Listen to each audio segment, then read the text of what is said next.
Hola,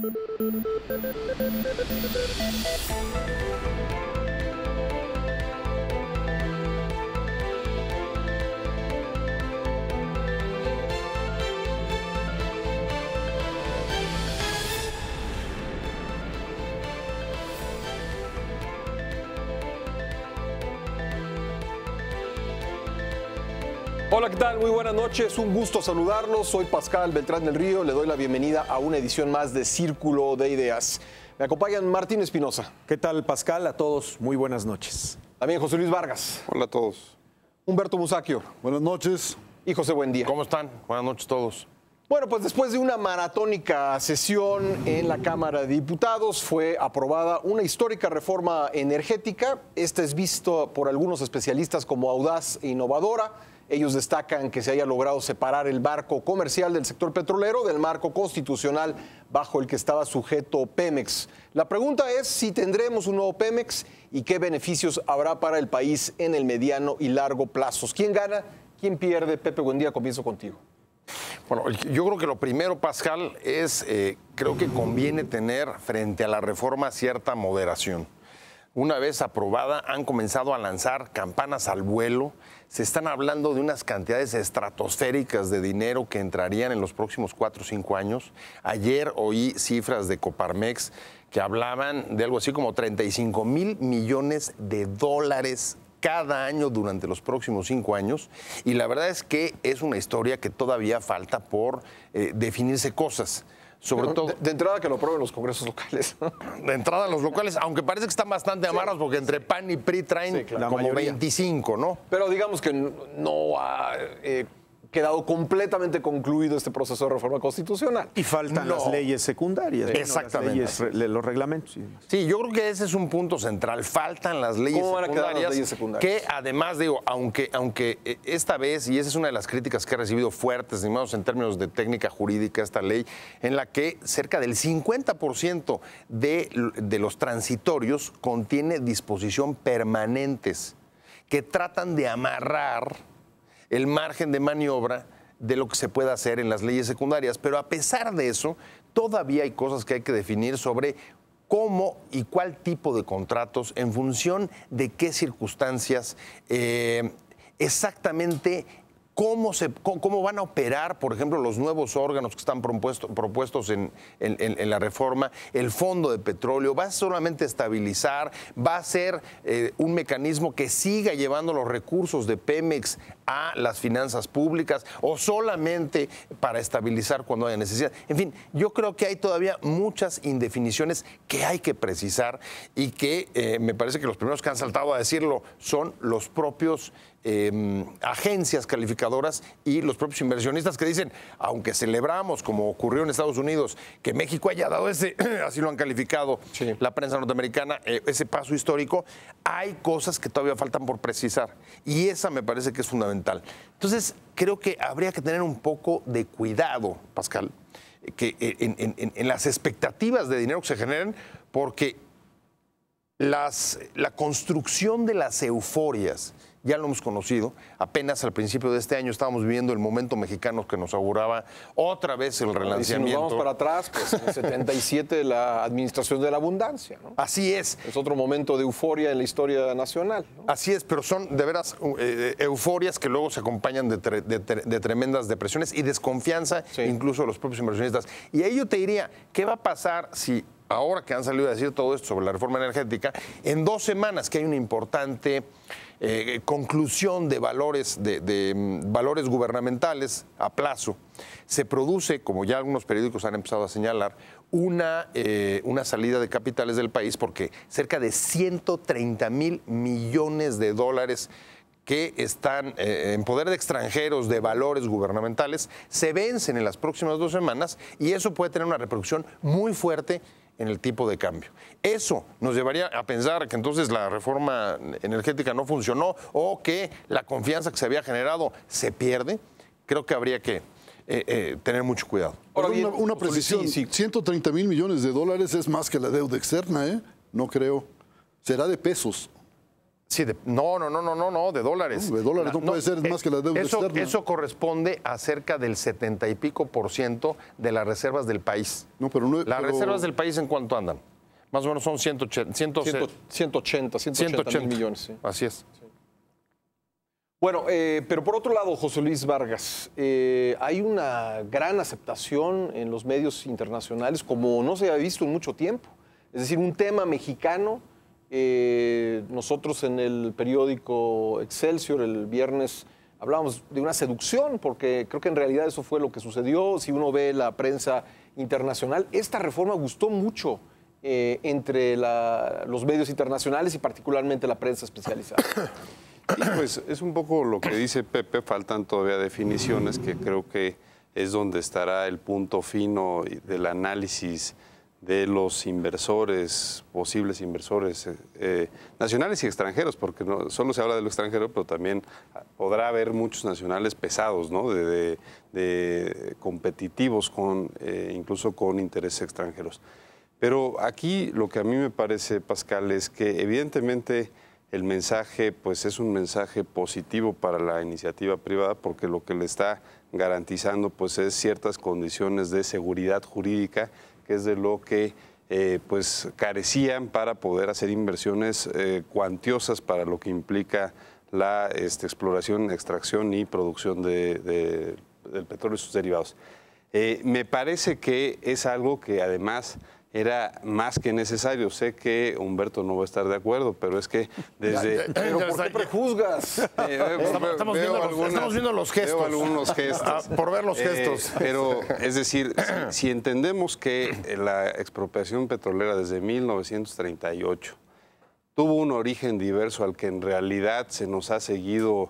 y que todavía, por cierto, hoy los políticos están, el otro día oí al presidente del PRI y a otros más que dicen, pero el petróleo sigue y seguirá siendo de todos los mexicanos, que es la falacia más grande, porque el petróleo nunca ha sido de los mexicanos, es decir, pero ese eufemismo de quererle dar ese contexto de símbolo patrio a un bien consumible, ¿no? Que pues, es una barbaridad que en ningún otro país del mundo existe, ¿no? A la fecha, es decir, países con tendencias que en su momento fueron comunistas, hoy ya no se le llama así, como pues China, como Corea del Norte, como Cuba, pues ya ni siquiera esos países traen ese esquema en el cual se hacen cargo el Estado de una cuestión tan técnica y tan especializada como es el petróleo. Evidentemente creo que también la seguridad jurídica también se traduce en seguridad jurídica para el Estado y para los ciudadanos. ¿Por qué? Pues porque evidentemente ahí entran las fórmulas fiscales y las fórmulas de lo que se puede hacer con la renta del petróleo, fondo petrolero. El fondo petrolero, la reinversión, una serie de cuestiones que creo que ese es a grosso modo lo que es el buen mensaje tanto para el Estado y para los ciudadanos, decir, bueno, vamos a tener una empresa, una industria petrolera más eficiente, porque evidentemente eso va a permitir modernizar, mayor tecnología, y eso acaba en más producción de barriles, desde mi punto de vista, es la consecuencia lógica, y por otro lado pues vamos a permitir que se abra una puerta que solo que yo quisiera terminar con una cosa. Me parece bien importante decir que es un primer paso, desde mi punto de vista no es la panacea. ¿Por qué? Porque creo que es un primer paso para un esquema mixto, pero creo que se tendrá que ir perfeccionando a nivel legislativo y a nivel de prácticas. Y también una cosa bien importante, Pemex se tendrá que poner las pilas, porque por más que siempre tenga un espacio de protección y de primicia, pues si no va a desaparecer. Sí. Es decir, si no se lo van a ir comiendo en el tiempo, pues la competencia. Bueno, nada más para precisar el dato, Pepe, buen día. El último dato son 175.736 millones de dólares. De las reservas. Las reservas. 130.000 millones están en manos de extranjeros, valores gubernamentales. Bueno, pues ahí está el dato. Martín. Solo que contabilicen también la deuda interna en ese monto, si no, no cuadran las cifras. No, solo reservas, Humberto. No, es una cosa son las reservas. Pero esto de que tiene que liquidarse 130 No digo que se tengan que liquidar los 130,000. Digo que en total en manos hay 130,000 millones en manos de extranjeros. Pero debe ser de deuda interna una buena parte. Golondrinas porque vencen, son valores a mediano plazo. Pero vale la pena precisarlo. Gran parte de eso es deuda interna, técnicamente, no deuda externa. Bueno, ¿Cómo ves tú la aprobación y qué consecuencias prevés? mira, para un mexicano común, creo que es sumamente difícil tener hoy en día elementos de juicio cuando no conocemos pues todo el entorno técnico y todo lo que implicó la serie de cambios y reformas que nos quieren vender como el gran motor para el nuevo desarrollo de México en los próximos años y en las próximas décadas. Creo que la percepción afuera es de una gran confusión. La gente pues se va a veces con el comentario también a veces sin sustento de que estamos regresando a como estaban antes las compañías petroleras que tenían, al porfiriato, que tenían todo el control del petróleo en México, que tampoco creo que sea el caso, por obvias razones, porque una vez que se nacionalizó el petróleo en 1938, pues México obviamente tomó el control de la producción, de la explotación, de la exploración y después se vinieron una serie de cambios donde se permitió ya la participación de empresas tanto en la exploración como en el traslado de crudo para su refinación. Lo cual se prohibió luego en 60. Que luego hubo ahí una serie de modificaciones. Sí. Pero bueno, ahora yo lo que percibo es una gran expectativa de la gente por ver en su vida diaria, en su bolsillo, los beneficios de esta reforma. Si esta reforma no da resultados en el primer año, los primeros 2 años, a partir de que en marzo escuchaba yo al senador Gamboa Patrón decir que para marzo ya estarían listas las leyes secundarias para poder hacer realidad la reforma energética. Oye, pero luego dijo, pasarían 2 años antes de... Claro, y para empezar a ver, bueno, si esto, por eso, es que es el mismo cuento en el que nos han metido durante muchos años de decir, la apertura comercial nos va a permitir que las familias tengan mejores recursos. Bueno, pues en lugar de ir hacia adelante en la eliminación de la pobreza, hemos ido al revés. Cada vez se han generado más pobres en México y la prueba está pues en todos los conflictos sociales que tenemos en muchos estados de la República Mexicana. Si la gente no estuviera inconforme,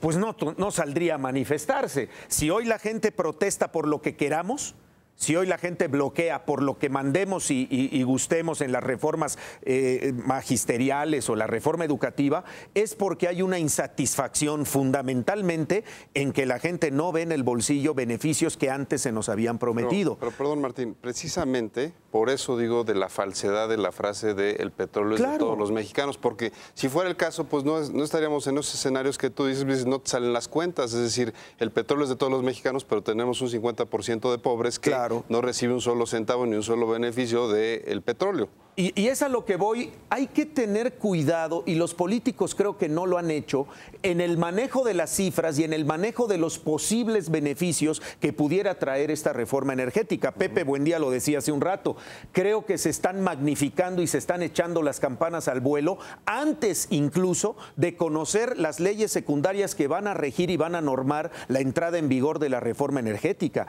Si la gente, o sea, yo siento que este es el punto de quiebre. Si a partir de este momento, a partir del 2014 y del surgimiento de las leyes secundarias que regularán la reforma energética, la gente no empieza a ver un mejor panorama en su vida cotidiana, señores, esto se va a tirar al bote de la basura, porque los que se han beneficiado de siempre de la explotación del petróleo, de las riquezas, de los beneficios que conlleva todo el campo energético en el país, y no nada más el petróleo, sino otras fuentes de energía como incluso la propia CFE, la energía eléctrica, esto va a seguir siendo lo mismo. ¿Cuánto tiempo le diste?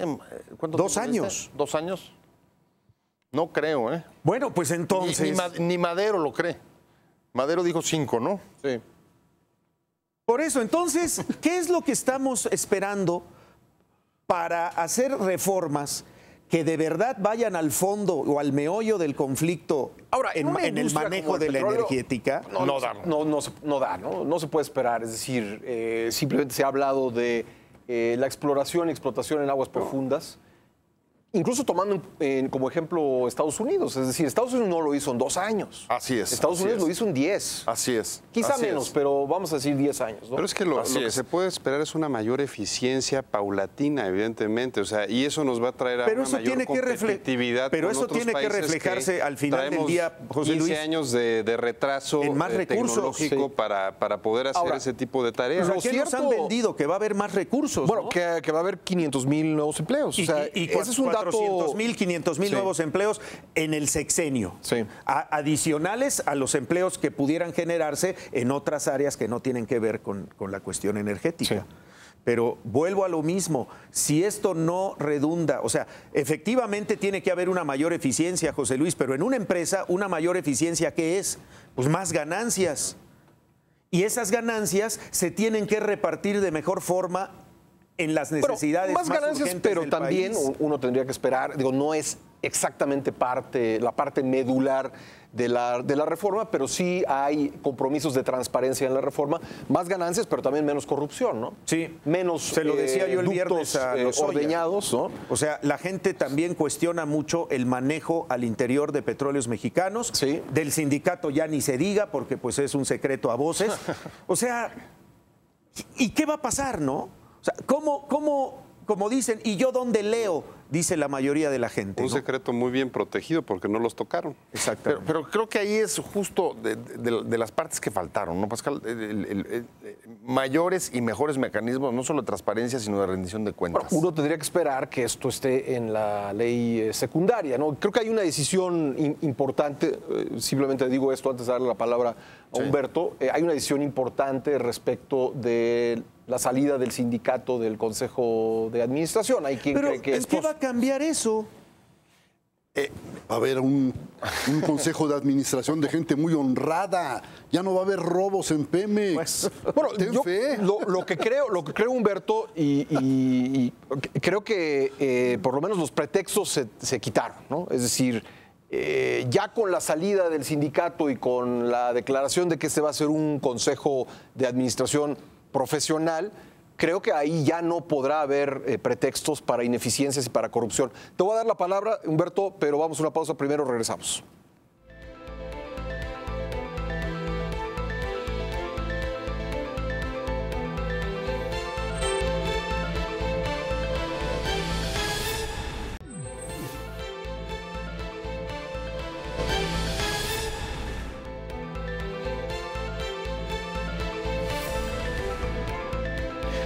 Regresamos a Círculo de Ideas. Estamos hablando sobre la reforma energética recién aprobada y pues, sus consecuencias. Humberto Musacchio. Bueno, yo creo que no hay que confundir al niño con el agua sucia ni con la bañera. Y en el caso del sindicato de Pemex, que es un sindicato absolutamente corrupto, y quiero decir, sus líderes son especialmente corruptos. Uno de ellos, el señor Romero de Champs, tiene a la hijita viajando en un jet privado. Pero además de eso, en toda la Europa. organización del sindicato, ¿no? Y la organización pues, es para corromper. Si no se corrompe a la base, los líderes tampoco pueden ser tan corruptos porque los van a llamar a cuentas. Pero en fin, en lugar de combatir la corrupción, lo que hacen nuestros ilustres diputados, senadores, las autoridades nacionales, pues es dejar que sigan ahí robando o usufructuando Pemex, como le quieran llamar. Pero eso me hace pensar que no hay mucho futuro para Pemex, ¿eh? Me parece que la van a dejar morir. Si le van a dar entrada a las grandes transnacionales, ¿por qué tendrían que dejar vivir a una empresa como Pemex? En todo caso va a tener un papel muy minoritario, subordinado. Si se la quiere acabar de comer la corrupción, los funcionarios corruptos, el sindicato, pues que se la coman hasta que se la acaben. Creo que no están las preocupaciones Que se aguzane. estratégicas de este gobierno limpiar Pemex. No se ha mostrado una sola medida de eso. Sobre la participación de los trabajadores en los consejos de administración. El Consejo de Pemex no era el único consejo de administración en México que tenía participación de los trabajadores. Hay una gran cantidad de empresas y la razón es obvia. ¿Por qué tiene que haber una representación de los trabajadores en un consejo de administración donde se supone que están los dueños? Bueno, pues por la razón obvia de que quienes van a ejecutar los planes, los proyectos de un consejo de administración son los trabajadores.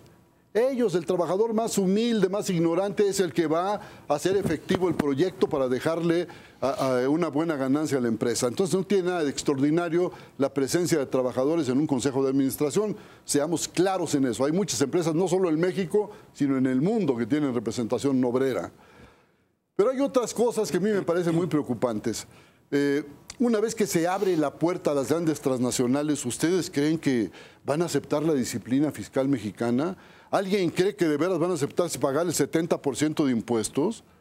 ¿Pero en qué cabecita, en qué país pagan las empresas transnacionales? Solo Ángel Verdugo cree que las transnacionales son hermanas de la caridad. Vienen a robarse el patrimonio nacional que les está entregando este gobierno. Que quede claro. Que nadie se engañe con eso. Y los señores diputados y senadores tendrían que responder de a cómo fue el negocio, ilustres tribunos. ¿De veras fue gratis? Todos están convencidísimos. Yo he hablado con una gran cantidad de gente del PRI y hasta del PAN que me han dicho que no están de acuerdo. ¿Por qué votaron? ¿De a cómo fue el chiste? En privado, sí, puedo tomar el papel en privado están en contra, en privado están en contra, pero en público levantan la garrita en favor de la privatización y de arrancarle el patrimonio a la nación. ¿Y por qué digo patrimonio nacional? Porque más allá de las corruptelas, de los abusos de los gobernantes, de los administradores de Pemex, de las bandas a las que se les permite estar sacando petróleo de los ductos, eso jurídicamente era patrimonio nacional, espero que lo siga siendo, ¿eh? Jurídicamente todos nosotros éramos dueños, todo el público que nos está viendo era dueño, codueño de esa riqueza nacional, y fueron sus padres y hasta ahora iban a ser sus hijos y sus nietos. Ya no, se está entregando esta riqueza a manos privadas. Entonces, no me vengan con ese cuento. Yo lo que puedo creer es que este gobierno necesita dinero, de sacarlo de cualquier lado. Pues sí, pues que vayan pensando en cuánto van a vender Baja California, que pues es un lugar poco poblado, poblado sobre todo por gringos, una vez, ¿no? Ese es el problema. Con un gobierno tan desnacionalizado, pues es muy difícil pedirles un poquito de dignidad nacional. Lo demás, creo que ya son las cuentas del gran capitán. No vale la pena discutirlas. José Luis. A ver, insisto, un poco representando a Ángel, que creo que hace falta frente a estos extremos que escucho de Humberto. A ver, yo primero lo que diría es, efectivamente, creo que se acaba con ese mito de que el petróleo es de todos los mexicanos, porque, Humberto, es un eufemismo. Jurídicamente, abogado, por favor. El Estado mexicano. El Estado mexicano. No, bueno, es de la nación. De la nación. De la nación. Entonces, eso igual se va a ver representado, y ahí creo que te equivocas. ¿Por qué? Porque evidentemente la industria petrolera, igual que todas las industrias formales de este país, están en la economía formal, valga su nombre, y por lo tanto la renta, los impuestos, los intereses, todo tiene una regulación que no lo pueden sacar en maletas en los barcos petroleros. Entonces, si la legislación establece que es un 70 o el porcentaje que sea, pues eso tendrá que ser. En ese cálculo de inversionistas, las empresas tendrán que ver si sigue siendo rentable venir a invertir a México o a Arabia Saudita o a Brasil, porque ese es parte del secreto de la libertad, de la libre empresa. Y creo que es a lo que México le tiene que ir apostando y dejar esos reductos de nacionalismo que solo nos ha servido para irnos metiendo más en el hoyo. Primero, por eso digo que vendan Baja California y Yucatán y todo, hombre, lo que se pueda, si me permites. Digo. No, ¿qué pasó? Pues sí, ¿para qué quieren nación, hombre? Ya lo que le puedes autorizar es la península, pero Yucatán. La pregunta es por qué eso sí puede funcionar en otras partes del mundo. Tú que en Arabia Saudita la gente se molesta sabiendo que hay jeques árabes que controlan el petróleo, y eso que ha traído a Arabia Saudita a ser en Medio Oriente uno de los países más ricos y de mayor y una miseria de masas pavorosas. Para todas las sociedades. Si jeques multimillonarios. Arabia Saudita no es el caso. Ves carreteras, ves infraestructura, ves una serie de cosas. Ves pobres.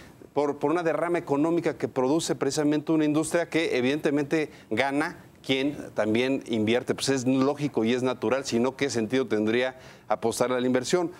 Y último punto de lo que mencionaba Humberto, yo lo que veo es que en efecto es una mala noticia que el sindicato de Pemex haya sido pues intocado, y creo que ahí la gran pregunta es si en materia sindical esta reforma implica que la industria que se abre puede estar también bajo tutela o bajo el amparo del contrato sindicalismo colectivo. Sí. del contrato colectivo. Sí. Bueno, porque si es para Pemex, lo que dice Humberto es cierto. Pemex se va a ir hundiendo por su mismo lastre, que es estas termitas que son los líderes sindicales. Tiene capital negativo, ¿no? Exacto. Claro. Pero si empieza a abrirse a toda la industria, entonces va a haber un lastre mayor, que es, pues, los inversores se van a preguntar 2 veces, ¿nos conviene comprar ese paquete? Yo voy a poner un ejemplo, antes de darte la palabra, Pepe, respecto de las relaciones laborales en Petróleos Mexicanos,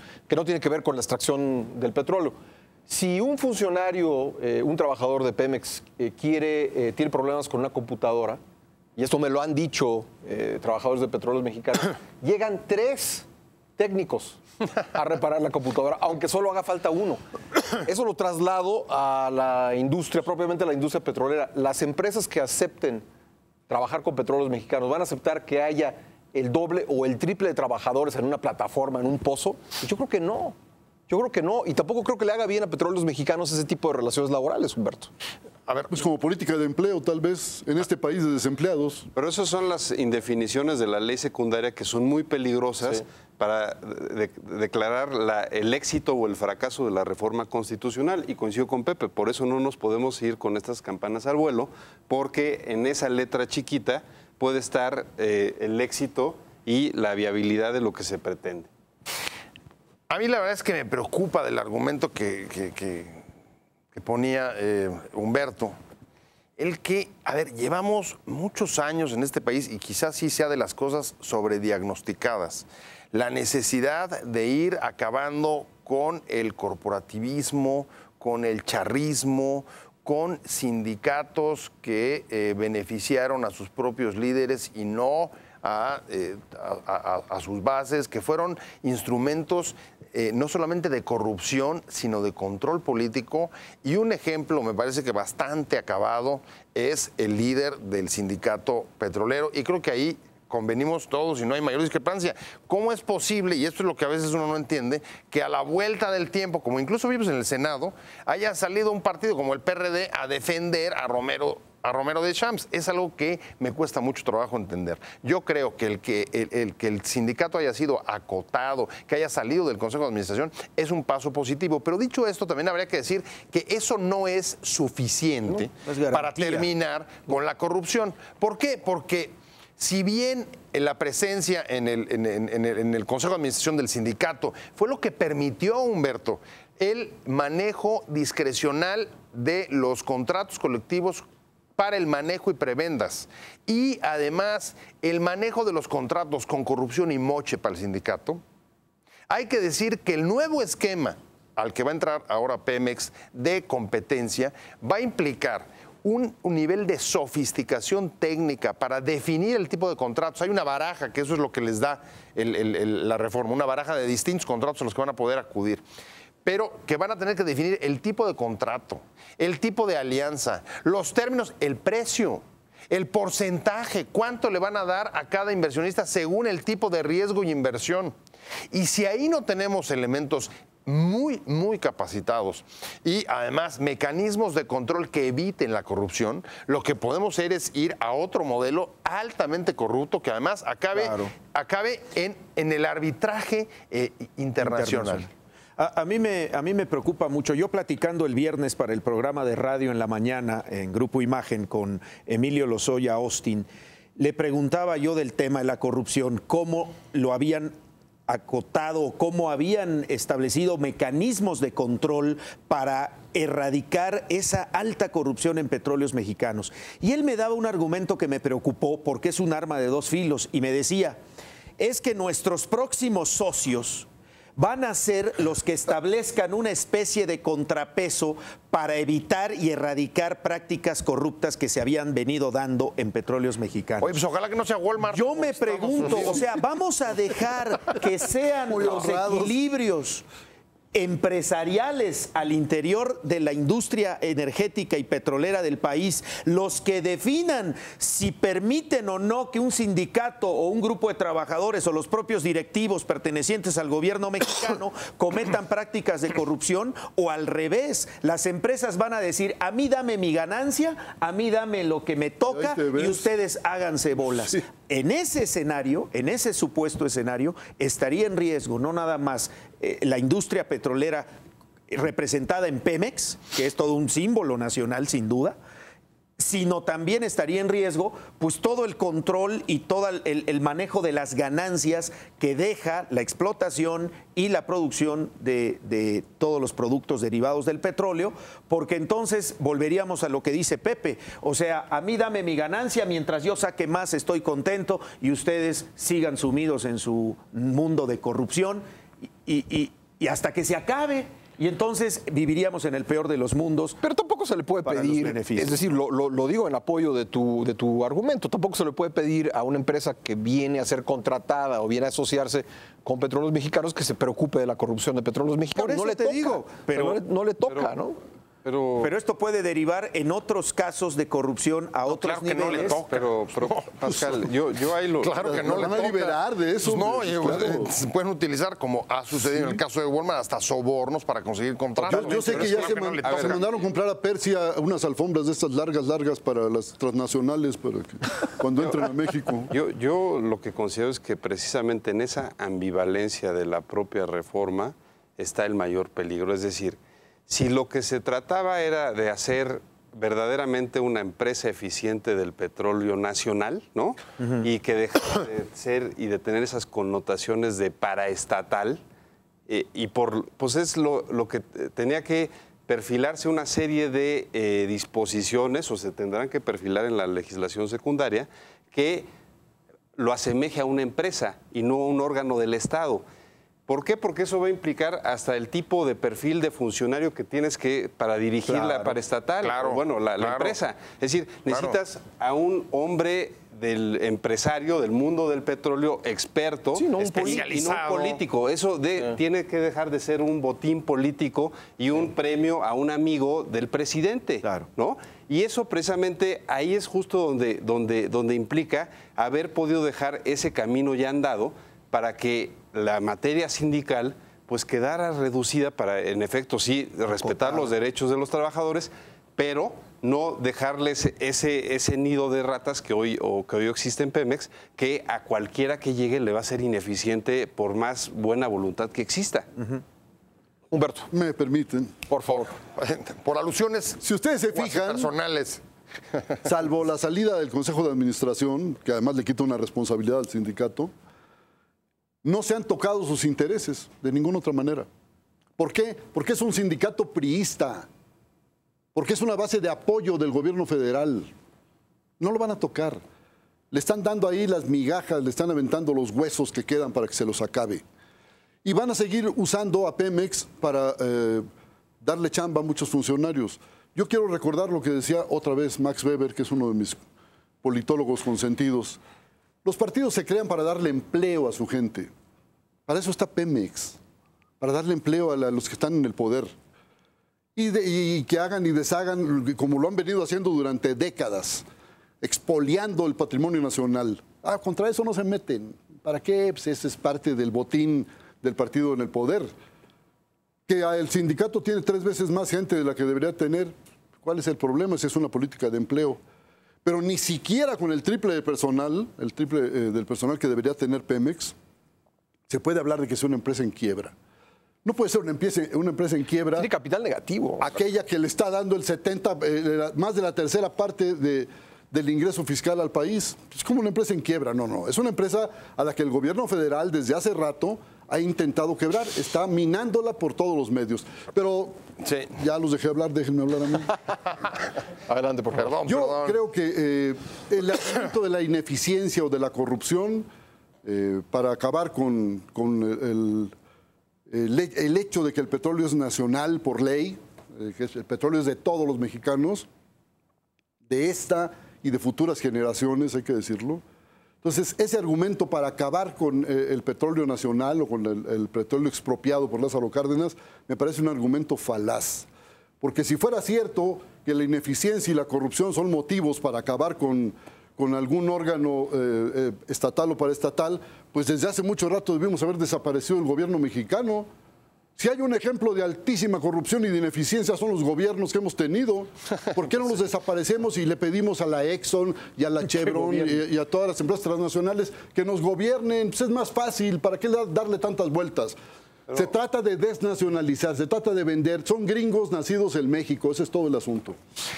Como diría Ángel, Humberto, confundes el petróleo con la magnesia. Es decir, estamos hablando de algo muy concreto y precisamente voy a eso. Una de las cuestiones que hace ineficiente es precisamente ese aparato burocrático tan cargado en una empresa que lo que tiene que es reducir costos para aumentar ganancias. Y precisamente eso es lo que no funciona en Pemex. Una vez me lo decía un banquero, fíjense en los bancos cuánta gente tiene baño privado en sus oficinas de grandes ejecutivos. 2 o 3, nada más. ¿Corrupción? En Pemex, hasta el más bajo de los ejecutivos trae chofer, trae guaruras. Es decir, esos son los costos que hacen ineficiente una empresa aquí en China. Pues que los corten. Y entonces tenemos que asemejar a un pero no lo están haciendo, José Luis. Privado. Pero no lo están haciendo. Tienen el trabajador de confianza empieza, tengo entendido, en 34,000 pesos. Hay 34,000 trabajadores de confianza en Petróleos Mexicanos. Multiplícale, y bueno, sale una cantidad. Y aumentan los gastos de representación. Y tenemos que hacer una pausa. Regresamos. Pepe Buendía pidió la palabra. Sí. Regresamos contigo.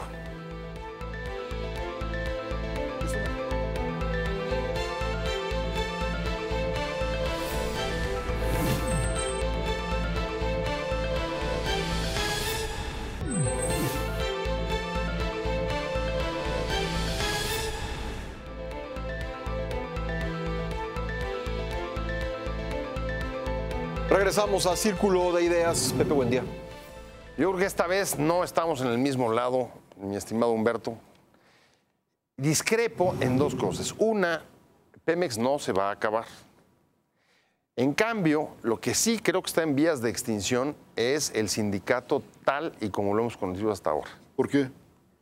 Porque, y esto no viene incluso de la reforma constitucional, desde hace 3 meses el sindicato, y ahí está el acuerdo publicado, comenzaron negociaciones. Sí, para el contrato colectivo. Exactamente. Sí. Y para llegar a un acuerdo que disminuyera el pasivo laboral y abriera la puerta para la reestructuración de la propia empresa.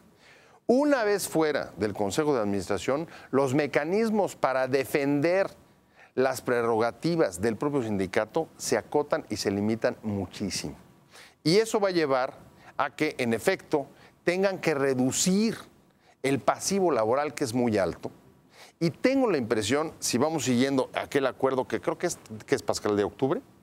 Más o menos, sí, octubre pasado. Por ahí, ¿no? Sí. Ese acuerdo de octubre. Luego, el mismo artículo de Fernández de Ceballos, que pudiera haber estado asesorando incluso a Carlos Romero de Champs. Y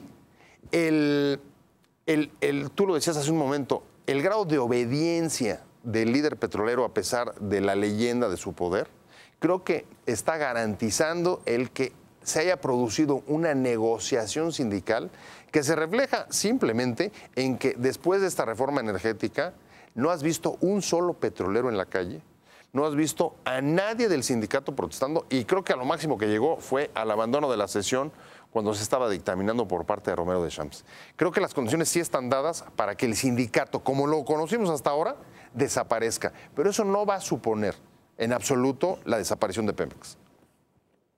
Martín.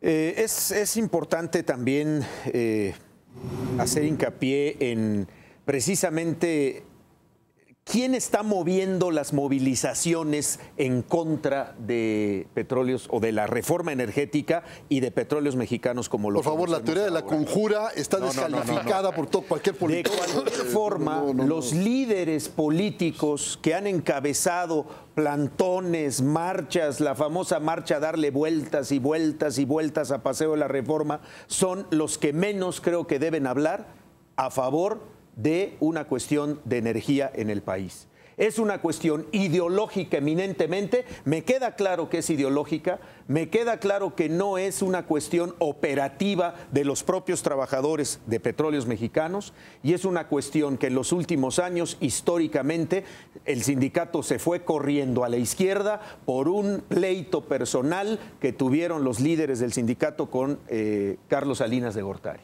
Y que ahora retoman los líderes políticos de la izquierda por todo ese antisalinismo que ha venido permeando desde los 80s hasta nuestros días, donde todo lo que implique renovación o todo lo que implique una reforma se le tenga que atribuir a un señor que gobernó hace más de 20 años. Pero, a ver, yo lo que diría, volviendo a lo que señalaba hace rato, no hay que perder de vista que lo que motivó la expropiación petrolera en 1938 fue un conflicto sindical y laboral.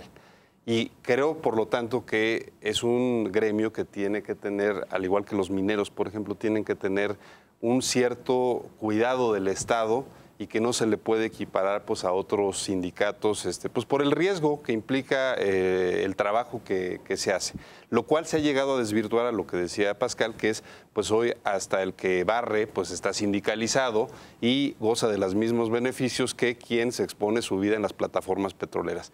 Pero lo que sí creo que frente a esa corrupción obvia y burda que hemos visto particularmente de Romero de Champs, pero que también se sabe que no es el único y que eso se reparte proporcionalmente de acuerdo a la jerarquía de ese sindicato, lo que sí es lamentable es que el gobierno federal, y también hay que decirlo, la oposición que apoyó el proyecto, que es el Partido Acción Nacional, no le hayan entrado a ese asunto cuando, siendo consecuentes con el sexenio pasado, le entraron a los electricistas, siendo consecuentes con el inicio de este sexenio, le entraron al de los maestros y a estos los dejas libres, los dejas frescos y pues creo incluso que hubiera sido un excelente, aunque nos hubiera costado más tiempo y más marchas y más, un excelente mensaje a la sociedad de decir vamos a restituir este tema que verdaderamente está deteriorado y que todo mundo lo sabe. Pero es que el conflicto es político, no es operativo. O sea, a eso me refiero. Es una cuestión ideológico-política que implica mucho la batalla para el 2015. Oye, un dato más, Martín. Por la cuestión del plebiscito que esperan hacer. La consulta. La consulta en 3 años. Un dato más, yo creo que de ninguna manera puede decirse que hay entusiasmo en las calles del país por esta reforma. Pero tampoco hay un rechazo. Pero en Wall Street sí hay mucho entusiasmo. Bueno, no, estoy hablando en la sociedad mexicana. Yo no veo ni el gran entusiasmo por la reforma, pero tampoco veo el rechazo. La podrías calificar. No veo el repudio popular del que hablan en algunos sectores. ¿No? ¿Ves indiferencia? Absoluta indiferencia. No es un tema ni que nadie se haya rasgado ¿Cuánta gente se sumó al plantón, al cerco? ¿Cuánta gente se sumó al cerco? Fue débil la participación. Yo mucho menos. En el mejor momento 1000 personas y no creo, Y no lo creo. La misma bolsa al día siguiente, regresando del jueves que fue que no abrieron los bancos, tampoco reflejó un gran entusiasmo. Pero es que, a ver, yo insisto, lo que la gente, por más que pensemos que en México el elector no es inteligente, sí lo es, y lo que le importa... No está diciendo que no es inteligente. No, por eso. Lo que está diciendo es que no estaba conmovido. Lo que digo es, a la gente lo que le importa es el bolsillo, lo que lleva a su casa. Claro. Si esta reforma va a traer al final que, como sabemos, cuando sube o baja el petróleo, los precios de todo sube o baja, ¿no? Si eso va a ser en beneficio de la población porque va a comprar el litro de gasolina más barato. Exacto, es que esos son los indicadores. Pues eso es lo que la gente... ¿no? Bueno, eso es lo que nos están vendiendo. Eso es lo que nos están vendiendo. Es que eso es justo de lo que nos tendrían que estar previniendo. Con un lenguaje absolutamente honesto, decir, esto no se va a ver hasta dentro de 2 o 5 años y esto no va a implicar que la economía en 2014 despegue. Las estimaciones, por ejemplo, que se acaban de conocer... No despegará por eso, si despega no será por eso. No será por eso, pero en cualquier caso, incluso los pronósticos, ya sabiendo lo de la reforma energética, van hoy, por ejemplo, los de CEPAL, 3.5 para 2014, que está abajo del promedio latinoamericano. Ya estaba, ¿no? O sea, eso está, sin saber si va a haber reforma o no, eso ya está. Unos días antes de la reforma. Pero incluso después y al calor de la reforma, algunos de los pronósticos se han ajustado, incluso abajo del 4%. Entonces, no esperemos que el próximo año vaya a ser un año de despegue económico y crecimiento, porque no hay elementos reales para que lo haya. Ni en términos de inversión, ni en términos del despegue de la economía norteamericana, aunque ese es un factor que al parecer va a jalar. Pero yo insisto, si en el Golfo de México las plataformas, los pozos que ha perforado Estados Unidos tardaron 10 años en madurar. Así es. ¿No? Totalmente. No podemos esperar que esto dé resultados en 2, ¿no? Y es que así hay que plantearlo. Es una reforma a largo plazo. Aprendamos también a pensar en el largo plazo. Ay, Humberto. Bajándole, dirían en mi barrio. En política lo que no es para allá es para la historia, ¿eh? Eso de decir que a la vuelta de 5 años vamos a ver el resultado de las inversiones extranjeras. Yo quiero que se lo platiquen a los millones y millones de desempleados que tenemos. No. Esta es una reforma para darle gusto al país con el que simpatizan nuestros gobernantes y se acabó. No es por ahí. Eso de que vamos a tener los resultados en 5 años, felicidades, en 5 años es otro boleto, será otro sexenio. ¿Y estos qué? ¿No van a responder por lo que están haciendo? ¿Cuánto va a costar el petróleo en 5 años? Seamos más serios. Y eso es otro dato. ¿Cuánto va a costar el petróleo en 5 años? Hoy está alrededor de $100, bueno, ¿no? Suponte que se mantiene constante. No se va a mantener constante. Que baja 50, la mitad, 60. suponte que baja la mitad. De todos modos sigue siendo un gran negocio, hombre. Lo que es cierto, yo creo, sea un gran negocio o no lo sea a futuro, porque también hay que recordar que también hay todo un esfuerzo mundial por ir transformando pues, el uso de energía a otras modalidades de energía. Lo cierto es que yo creo que a lo mejor este gobierno todavía no va a ser imperceptible ese aspecto, pero sí lo que sí empieza a ser una necesidad es que el gobierno deje de depender exclusivamente del petróleo. Y creo que esta reforma sí lo va a hacer. Es decir, el gobierno tendrá que encontrar otras rentas, otros ingresos. Ahí sí explícamela por qué. Pues ¿por qué? Porque justo eso es lo que yo no le veo. O sea, que esto despetrolice las finanzas públicas es lo único que no veo. Yo creo que a la larga, a la larga me estoy refiriendo a 2, 3 o 4 sexenios. Por el fondo. Claro, porque ha sido una perversión de nuestra economía concentrar toda nuestra seguridad económica de un bien que tenemos, pero que no sabemos ni cuánto tiempo nos va a durar, ni si lo... Ni cuánto va a estar el precio. Claro, pero es que para despetrolizar las finanzas necesitas generar cuáles son las fuentes alternativas. Ese problema es que no se ligó la reforma fiscal con la energética. Sí. Tendrán que encontrar su punto de convergencia con otros aspectos que dinamicen otras industrias, otros aspectos de la economía, para que esto no sea nuestra única seguridad económica. O sea, tendrán que encontrar la manera de despetrolizar. Si mi abuelita tuviera ruedas, circularía muy bien por estas vías que se abren. Nada más quiero decir algo. El petróleo efectivamente es un factor ideológico en este país. Sí, claro. Las naciones tienen un cemento que une a la gente. Y esa es la ideología. Nada más que lo defienden los que menos lo deberían defender. ¿Con qué autoridad moral se suben a la tribuna ciertos legisladores, algunos a hacer el ridículo y otros a morderse la lengua, porque cuando a ellos les toca administrar otros puestos o cargos que han tenido, han hecho una serie de triquiñuelas y de pillaje que ahora vienen a querer darnos la cara de que son muy honestos y de que ellos sí defienden los recursos naturales. Bueno. Pero cuando fueron gobernantes, empobrecieron y contribuyeron a generar más pobreza. ¿Te refieres a los del PAN, me imagino? Yo creo. Pero, no, bueno, perdón, Manuel Bartlett, por ejemplo, si Manuel Bartlett estuviera en el PAN, yo defiendo causas. Pero, a ver, Humberto, pero es que es un absurdo histórico tener y habernos creído que un símbolo patrio es un bien consumible como es el petróleo. Es decir, es una barbaridad que se le ocurrió a Cárdenas y que la seguimos. No es el bien consumible. Es decir, es la gesta histórica. No. A partir de un conflicto sindical, México reivindicó una riqueza nacional. Pero la huelga, el conflicto laboral fue el pretexto, el punto en el que se detonó el asunto. Ese romanticismo es precisamente lo que cada día más nos ha ido estando en el hoyo. Durante décadas sí, crecimos del mito y de la mentira, porque en los hechos eso no se reflejaba. En la realidad se refleja que más de la tercera parte del ingreso fiscal que te da carreteras, banquetas y 1000 beneficios más sale del petróleo. No es un mito. 50 millones Mucha de mexicanos. nómina, Humberto, también, ¿no? Pues bueno, pero se paga del petróleo, ¿eh? Se paga del petróleo más de la tercera parte del gasto público. Gasto corriente. Pues eso nos hace absolutamente ineficientes como nación. Ese es el punto. Ese es el punto. Que si no le apostamos a otras economías, a otros sectores, a dinamizar No lo otro, dudo. nunca Y a la vamos a... generación de otras fuentes Claro. de energía, porque esto se está... No lo dudo, pero el hecho es ese, el petróleo ha servido para Esa es eso, para otra de las beneficiar a todo el mundo. ausencias ¿eh? de la reforma. A ver, para cerrar, Pepe, buen día. Bueno, yo creo que más allá, incluso ya del debate sobre lo que ya se legisló, sobre lo que ya está, lo que ya se aprobó, creo que podríamos convenir en que se han dado en las últimas semanas, y lo del asunto del petróleo es una de ellas, pues pasos que, para bien o para mal, o como sea, sí van a cambiarle el rostro a este país y han modificado algunos dogmas, algunos principios, como quieras llamar, como por ejemplo el de la no reelección o ahora el del monopolio petrolero. Creo que eso va a modificar el rostro del país, nos guste o no nos guste, y nos va a poner... Y el lema también del gobierno federal. En una situación distinta. Va a modificarlo, y ojo, y eso lo dejo, con eso termino mi apunte, y es, ojo, el que lo impulsa es uno de los que lo defendió, incluso mucho más allá de Morena o del PRD, el PRI, que fue algunos de sus símbolos y de sus signos distintivos en los últimos 70, 80 años. Todos los priistas lo avalan, todos los sectores y todas las corrientes y todas las posiciones dentro del PRI están de acuerdo con esto.